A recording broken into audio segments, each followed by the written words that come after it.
Hello everyone. आज हम लोग एसएससी के लिए 10 इम्पॉर्टेंट क्वेश्चंस को हम लोग सॉल्व करेंगे, जो कि एग्ज़ाम के लिए बहुत ही महत्वपूर्ण है। और ये सभी क्वेश्चंस में कुछ न कुछ ट्रिक्स आपको मिलेंगी, जो कि एग्ज़ाम में आपको काफ़ी मदद करेंगी। कॉम्पिटिटिव एग्ज़ाम में चाहे रेलवे हो, एसएससी हो, ये सभी एग्ज़ाम के लिए काफ़ी महत्वपूर्ण है। इस तरह के प्रश्न पूछे ही जाते हैं, खासकर एसएससी में इस तरह के प्रश्न पूछे ही जाते हैं। और चलिए अब हम लोग क्लास को स्टार्ट करते हैं। वीडियो को अंत तक ज़रूर देखा कीजिए, आपको कुछ न कुछ बेनिफिट होंगे। और वीडियो से यदि आपको थोड़ी सी भी बेनिफिट हो तो लाइक और सब्सक्राइब ज़रूर करें, और साथ ही साथ आप इसे शेयर भी करें अपने भाइयों के साथ, अपने दोस्तों के साथ। तो चलिए आज की क्लास हम लोग स्टार्ट करते हैं। देखते हैं वो 10 इम्पॉर्टेंट क्वेश्चन क्या है और इसके लिए क्या हमारा बेस्ट ट्रिक है जो कि हम इससे सॉल्व कर सकते हैं आसानी से। तो चलिए हम लोग क्लास को स्टार्ट करते हैं, जिसमें से फर्स्ट क्वेश्चन हम लोग देख रहा है कि आपको दिया हुआ है कि एक समबाहु त्रिभुज है, एक समबाहु त्रिभुज है जिसमें अंदर किसी भी बिंदु से उसकी तीनों भुजाओं पर 3 लंब डाले गए हैं।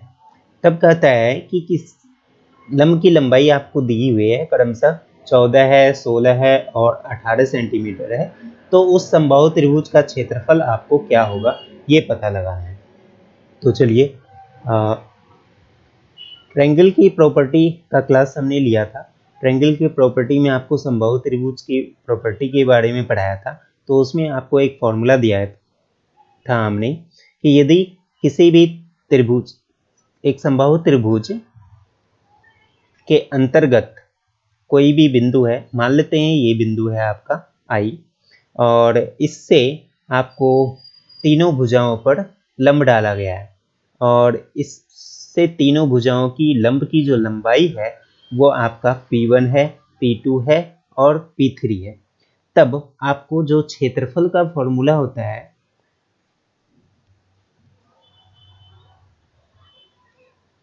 तो क्षेत्रफल आप डायरेक्टली निकाल सकते हैं इस फॉर्मूला से। बाकी हमको कुछ नहीं करना है, आपको हम डायरेक्ट एक फॉर्मूला दे देते हैं, है ना, √3/3 P1 plus P2 plus P3 का होल स्क्वायर।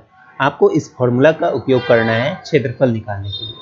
आप ये यदि उस वीडियो को देखिएगा, इसमें पूरी प्रॉपर्टी को आपको बताया गया है कि इस कंडीशन में आपका परिमाप क्या होगा, आपकी भुजाएं क्या होगी, है ना। तो चूंकि हमको इसमें क्षेत्रफल पूछ रहा है तो हम लोग क्षेत्रफल को देख रहे हैं। पूरी कंडीशन आपको देखने के लिए वो वीडियो देखना पड़ेगा, जो कि प्रीवियस लिया जा चुका है। उसका लिंक डिस्क्रिप्शन में आपको मिलेगा। तो हम लोग यहाँ पे क्या करेंगे, डायरेक्टली फॉर्मूला पे पुट कर देंगे। आपको ये दिया हुआ है 14, P2 आपको दिया हुआ है 16 और P3 आपको दिया हुआ है 18 का होल स्क्वायर। ये आपका हो गया √3/3। इसको यदि हम लोग प्लस करते हैं तो ये आपका 48 इंटू 48, ये आपका कैंसिल हो गया 16 से। तो ये मल्टीपल करते हैं तो ये आपका आ गया इतना √3, जो कि आपको ऑप्शन नंबर डी में है। इस तरह के प्रश्न आपको एसएससी एग्जाम में बहुत सारे पूछे जाते हैं, चाहे वो डाटा एंट्री हो, सीजीएल हो, है ना, किसी भी एग्जाम में इस तरह के प्रश्न को पूछे ही जाते हैं। और ये गारंटी है कि एसएससी की किसी भी एग्जाम में आपको ये पूछे जाए। तो अब हम लोग देखते हैं नेक्स्ट। देखिए, आपको दिया हुआ है कि एक समद्विबाहु त्रिभुज है। समद्विबाहु त्रिभुज की प्रॉपर्टी में आपको पढ़ाया गया है कि एक समद्विबाहु त्रिभुज वैसे त्रिभुज को कहते हैं जिसकी दो भुजाएं आपस में समान हो। तो यहाँ पे आपको जो है भुजा वो समान है AC की, ठीक है। प्रश्न के अनुसार कहता है कि AB को व्यास मान के एक वृत्त खींचा गया है, और वृत्त जो है वो BC को D पर प्रतिच्छेद करती है। ये आप एक वृत्त खींच दीजिए AB को व्यास मान के।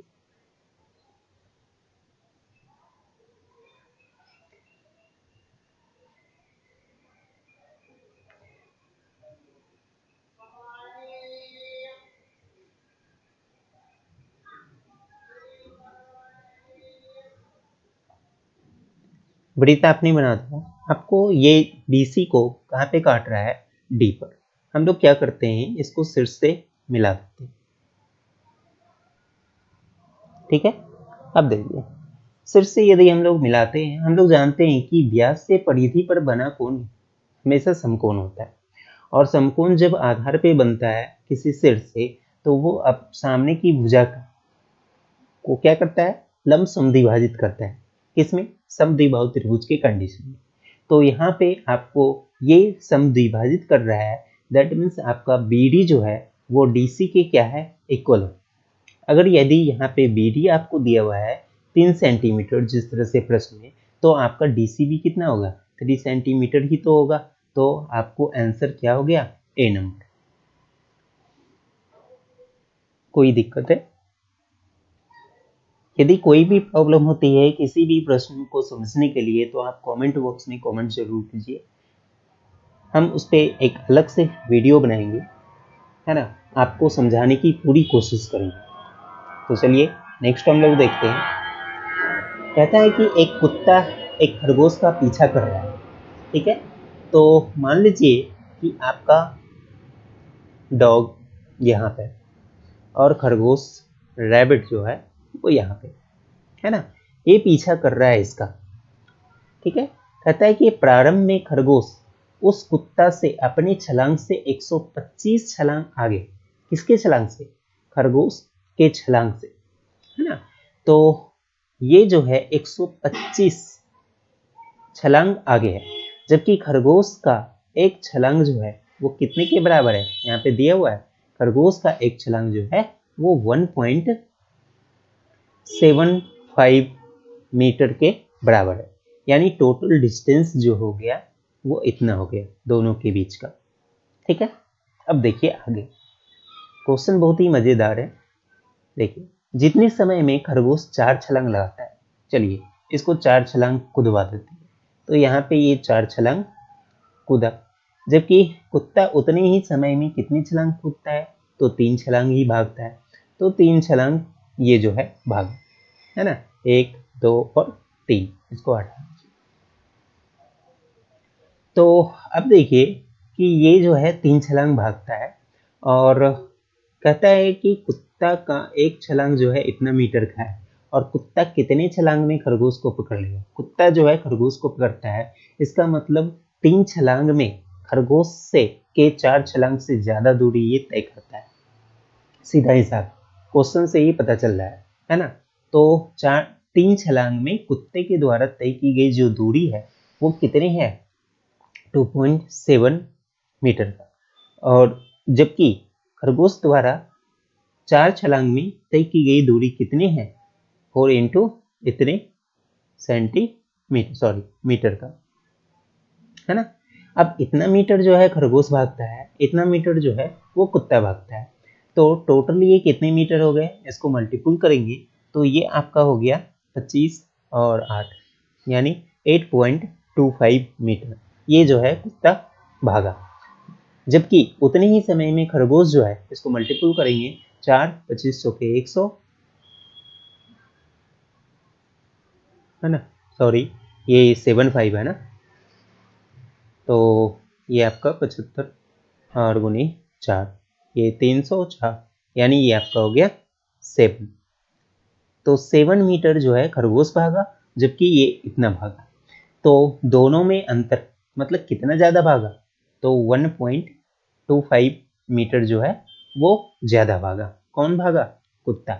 यानी एक बार में कुत्ता जो है इतने मीटर से उसकी दूरी को कम कर देता है। समझ में आता है। तो 3 लेप्स में, है ना, कितने डिस्टेंस कवर करता है, डिस्टेंस इतना। तो 1 लिप्स में कितने डिस्टेंस कवर करेगा, इतना बाय 3, है ना। तो आपको निकालना है टोटल इतनी डिस्टेंस कवर कराना है। तो 1 मीटर डिस्टेंस कवर करेगा कितने लीप में, 3/1.25, है ना। जबकि टोटल कितने डिस्टेंस ट्रेवल करना है, इतने मीटर का दूरी जो है वो खत्म करना है।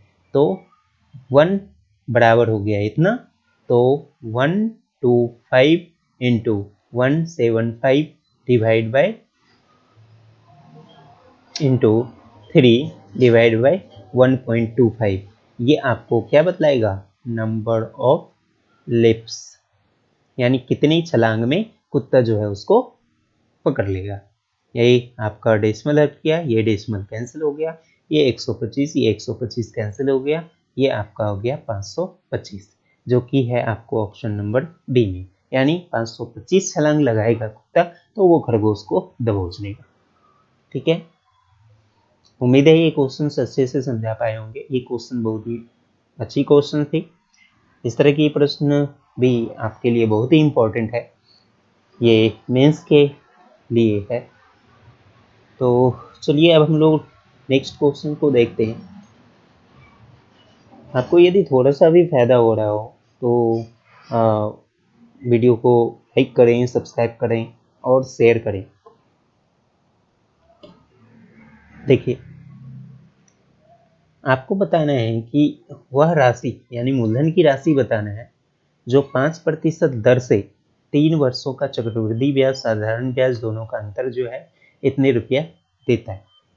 चलिए हम लोग जानते हैं, आपको बताया गया था किसी भी प्रीवियस वीडियो में कि यदि आपको चक्रवृद्धि ब्याज निकालना है यानी CI, तो फर्स्ट ईयर के लिए तो 8% ही होता है, और ये हो गया फर्स्ट ईयर के लिए।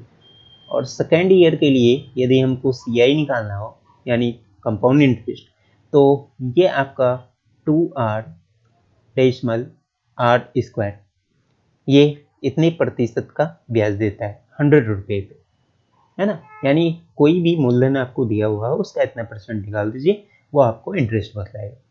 अगर यदि 3 ईयर के लिए आपको कंपाउंड इंटरेस्ट निकालना है तो इसके लिए सीधा फॉर्मूला है 3r² और r3। ये देने का मतलब है कि डेसिमल के बाद हमको 2 ही डिजिट का टर्म बनाना है ना।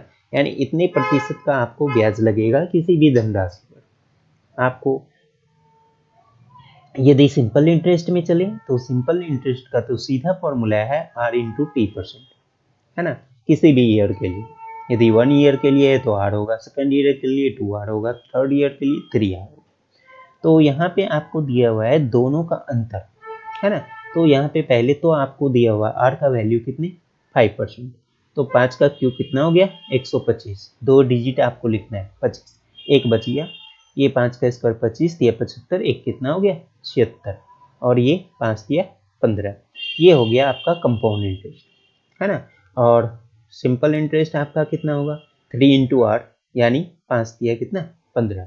आपको दिया हुआ है दोनों का डिफरेंस, तो डिफरेंस आपका कितना हो गया, डिफरेंस यहीं पे आप देखिए तो 0.7625, है ना। जबकि डिफरेंस आपको दिया हुआ है इतना, तो आपको निकालना है प्रिंसिपल। तो प्रिंसिपल निकालने के लिए क्या करेंगे, डिफरेंस इंटू 100 बाई 0.7625, इसको सॉल्व कर दीजिए। ये डेसिमल हट गया, ये डेसिमल हट गया, 100 खत्म हो गया, और ये आ गया 10,000। अब इसको हम लोग सॉल्व करेंगे। 25 से इसको कैंसिल यदि हम लोग करते हैं तो 25 से कैंसिल करने पे ये हमारा 366 टाइम्स में कैंसिल हो गया। 25 से इसको कैंसिल कर दीजिए तो ये आपका 305 है। ये आपका 5 से कैंसिल करते हैं तो ये आपका 2000, और ये 5 से 61, और 61 से ये आपका 6 टाइम में कैंसिल हो गया। ये आपका आंसर आ गया कितना, 12,000, जो कि है आपका ऑप्शन नंबर डी। समझ में आया सभी को। चलिए नेक्स्ट हम लोग देखते हैं। देखिए,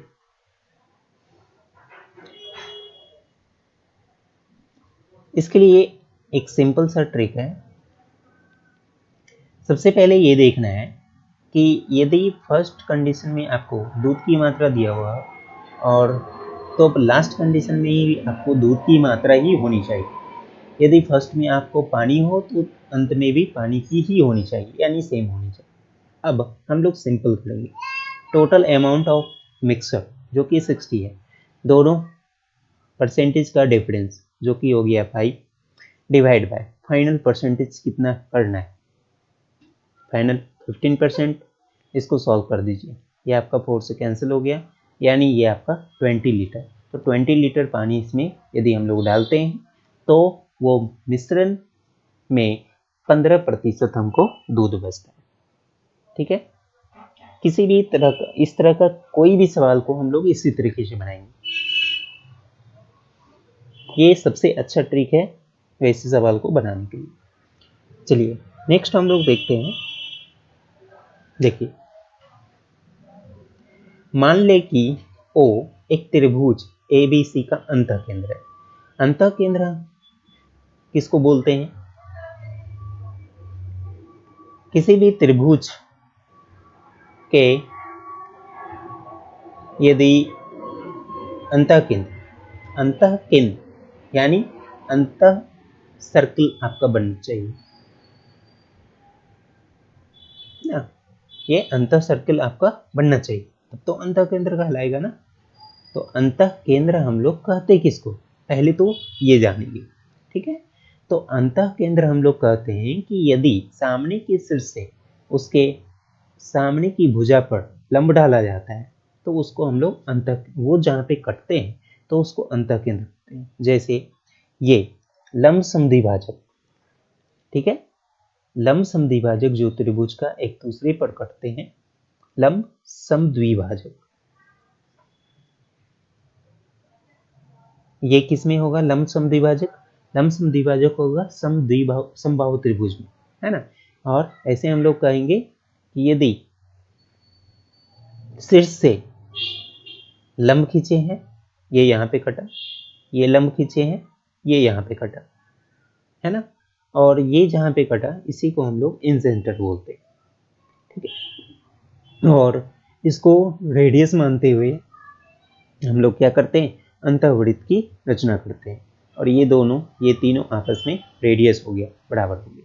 तो चलिए इस फिगर को हम लोग क्या करते हैं, अलग से बनाते हैं। ये आपका एक त्रिभुज है और एक अंतःवृत्त, है ना, जहाँ पे ओ आपका क्या है, ओ है त्रिभुज का अंतः केंद्र। तो ये आपका हो गया ओ, और ये त्रिभुज आपका है ए बी और सी। अब देखिए, BC CA AB को भुजा कहाँ पे, P पर, BC को P पर और इसको Q पर और इसको R पर क्या करता है, स्पर्श करता है।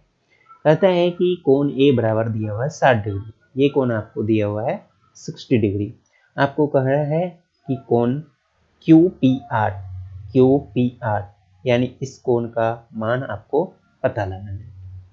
चलिए कोई दिक्कत नहीं है, इसको हम लोग क्या करते हैं, इससे मिला देते हैं, इसको इससे हम लोग मिला देते हैं। अब देखिए, ये त्रिज्या आपने ड्रॉ किया, स्पर्श रेखा पर त्रिज्या लंब होती है, ये भी आपका लंब हो गया, है ना। तो ये दोनों 90 180 डिग्री हो गया। तो ये अदर दो कोण जो बचा, इसका कोण का भी योगफल कितना होगा, 180 डिग्री। तो कोण आपका ROQ बराबर कितना होगा, 180 डिग्री माइनस 60 बराबर कितना, 120।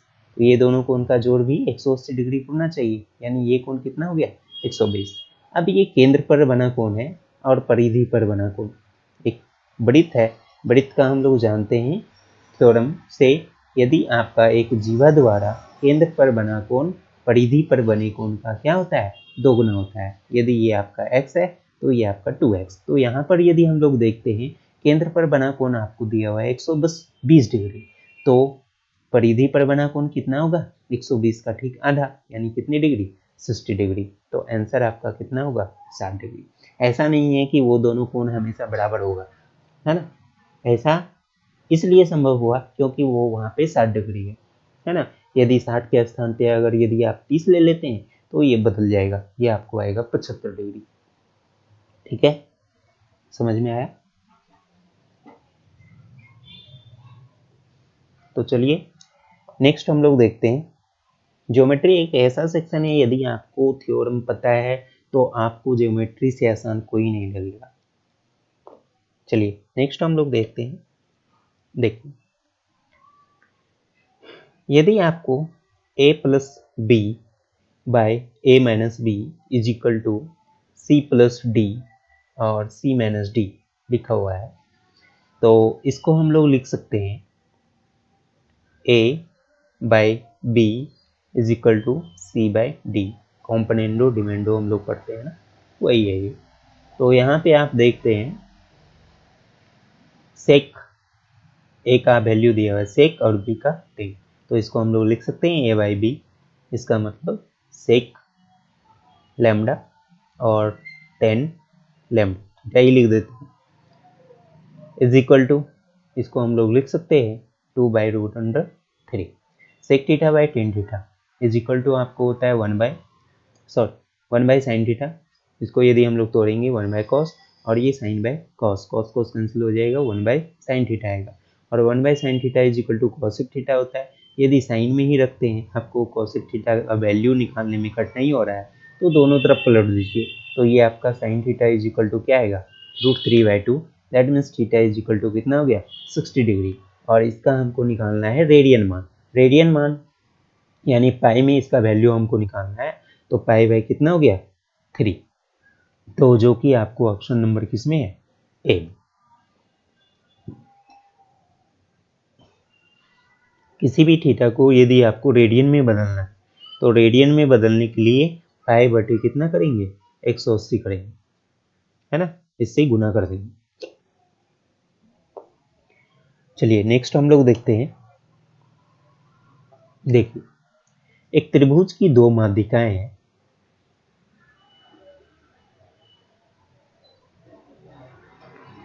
ये माध्यिका है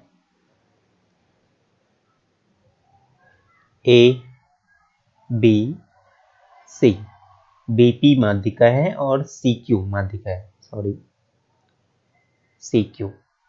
चलिए, और इसको मान लीजिए डी है, ये भी माध्यिका कीजिए। माध्यिका जहाँ पे कटती है उसको हम लोग गुरुत्व केंद्र बोलते हैं। त्रिभुज की माध्यिका जहाँ पे कटती है उसको हम लोग गुरुत्व केंद्र कहते हैं। त्रिभुज की प्रॉपर्टी में आपको ये सारा चीज बताया जाएगा, और आप यदि इसको पढ़ना चाहें तो आप हमारे इस वेबसाइट पे जाइए, वहाँ पे आपको ये सभी डाउनलोड है और अच्छे से समझाया गया है। आपको जाना है मैथमेटिक्स में, और मैथमेटिक्स में जाकर आपको डाउनलोड करना है ट्रायंगल एंड क्वाड्रिलेटरल्स की प्रॉपर्टी को। उसमें ये सारा चीज़ मिलेगा। माध्यिका जहाँ पे कटती है उसको हम लोग गुरुत्व केंद्र कहते हैं, है ना। लंब जहाँ पे कटती है उसको हम लोग अर्थोसेंटर लंब केंद्र कहते हैं। ये सारा आपको मिलेगा। तो चलिए इसको हम लोग देखते हैं। पहले आपको बताना है कि पी जी और क्यू और ए बी सी यानी ये टोटल त्रिभुज का क्षेत्रफल, इस त्रिभुज का क्षेत्रफल से टोटल त्रिभुज के क्षेत्रफल के साथ जो अनुपात है वो क्या होगा, ये आपको दिया हुआ है जी। तो यहाँ पे देखिए, जब माध्यिका जहाँ पे कटती है तो वो त्रिभुज को बराबर भागों में बांटती है। तो ये यदि हम लोग माध्यिका ड्रॉ कर दिए इसमें भी, तो ये एक और ये एक, ये दोनों क्षेत्रफल बराबर होगा। उस प्रकार से ये माध्यिका ड्रॉ किए तो ये भी तो माध्यिका हो गया, तो ये दोनों क्षेत्रफल भी आपस में बराबर होगा, ये दोनों क्षेत्रफल भी आपस में बराबर होगा। यानी किसी भी त्रिभुज में माध्यिका जो है वो बराबर क्षेत्रफल में विभक्त करते हैं। तो उसमें से आपका ये कितना है, एक पार्ट है पूरे त्रिभुज का।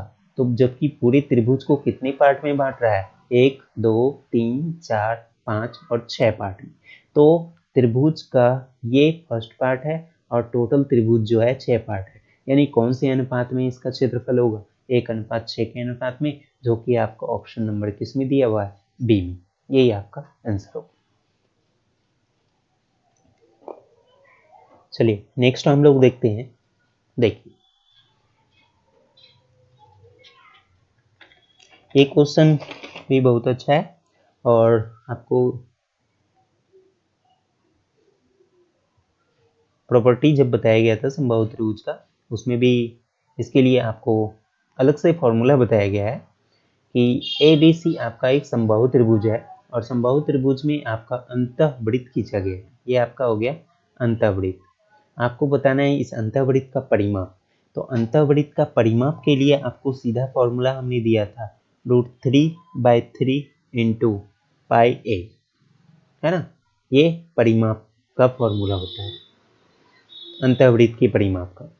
तो यहाँ पे आपको वैल्यू को पुट कर देना है, √3/3 इंटू पाई को पाई ही रहने दीजिए, ए आपको दिया हुआ है √3, भुजा आपको दिया हुआ है √3, तो ये आपका हो गया √3 इंटू √3 इक्वल टू 3, तो ये कैंसिल हो गया, आपको आया कितना पाई। आंसर कितना हो गया डी, जो कि पाई। ठीक है। यदि आपको अंतःवृत्त की त्रिज्या निकालना है, अंतःवृत्त की त्रिज्या, तो त्रिज्या निकालने के लिए आपको करना है a/√3। यदि परिवृत्त बना हुआ है तो परिवृत्त की त्रिज्या a/2√3, और परिवृत्त बना हुआ है, परिवृत्त की त्रिज्या a/√3 आपको करना है।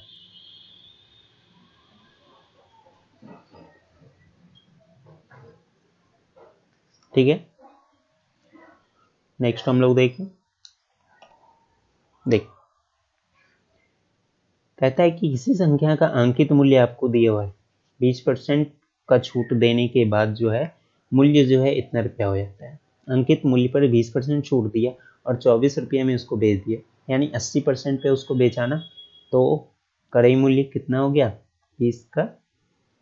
विक्रय मूल्य कितना हो गया, ये अंकित मूल्य पर छूट दिया ना, तो अंकित मूल्य आपका कितना हो गया 24/80, यानी ये दोनों का रेशियो हो गया। ठीक, अब देखिए, तो अंकित मूल्य पर 30% छूट दिया, तो यही तो अंकित मूल्य है ना, इसको 30% छूट दिया, यानी 70% आपको पता लगाना है ना। 80% पे था कितना 24, तो 30% छूट दिया, यानी कितने परसेंट 70% आपको प्राप्त करना है, यानी 24/80 गुने कितना 70। सॉल्व कर दीजिए, ये आपका 0 कैंसिल, ये आपका 3 से कैंसिल, यानी कितना है आंसर 7 या 21, ये आपका हो गया आंसर डी नंबर। समझ में आया सभी को। अंकित मूल्य के 80% पे बेच दिया, यानी 24 रुपये में बेचा, तो अंकित मूल्य का 70% आपको पता लगाना है, कितना रुपया होगा, तो अंकित मूल्य का 70% निकालना है। नेक्स्ट हम लोग देखते हैं। देखिए, कहता है कि एक वृत्ताकार पार्क है, इसके चारों ओर समान चौड़ाई का रास्ता बना दिया है। तो चलिए, समान चौड़ाई का रास्ता बना दिया, इस रास्ते का आपको बताना है चौड़ाई क्या। तो यदि हम लोग देखें, ये आपका हो गया क्या कैपिटल आर, और ये आपका क्या हो गया स्मॉल आर, है ना। तो यदि इस पूरे में इसको हम लोग घटा दें स्मॉल आर को, तो यही तो आपको बताया क्या चौड़ाई, है ना, रास्ते का। तो आपको निकालना है चौड़ाई, तो चौड़ाई निकालने के लिए आपको क्या करना है, परिमाप का अंतर, परिमाप का डिफरेंस बटे 2 पाई, ये आपको बतलाएगा चौड़ाई डायरेक्टली किसी भी रिंग का। ठीक है, तो आपको निकालना है क्या चौड़ाई। तो चौड़ाई निकालने के लिए परिमाप का अंतर जो कि आपको दिया हुआ है 132 और 2 इंटू पाई, पाई का मान 22/7। सॉल्व कर दीजिए, 32 गुने 2 22 गुने 2 44, 44 से ये 3 बार में कैंसिल, ये आपका आ गया कितना 21, ये आपका आंसर होगा।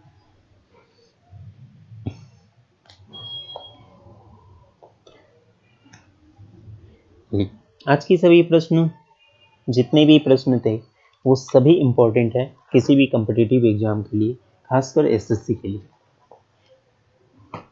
आप सभी को वीडियो अंत तक देखने के लिए धन्यवाद।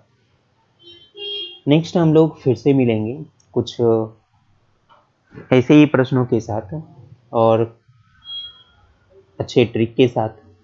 तो आप सभी का धन्यवाद। हम लोग फिर से आपको मिलेंगे नेक्स्ट वीडियो में।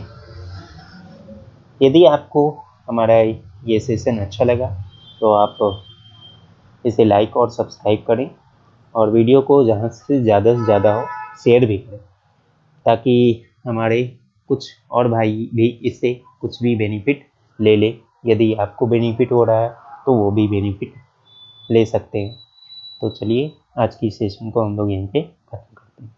आप सभी को फिर से हमारा नमस्कार।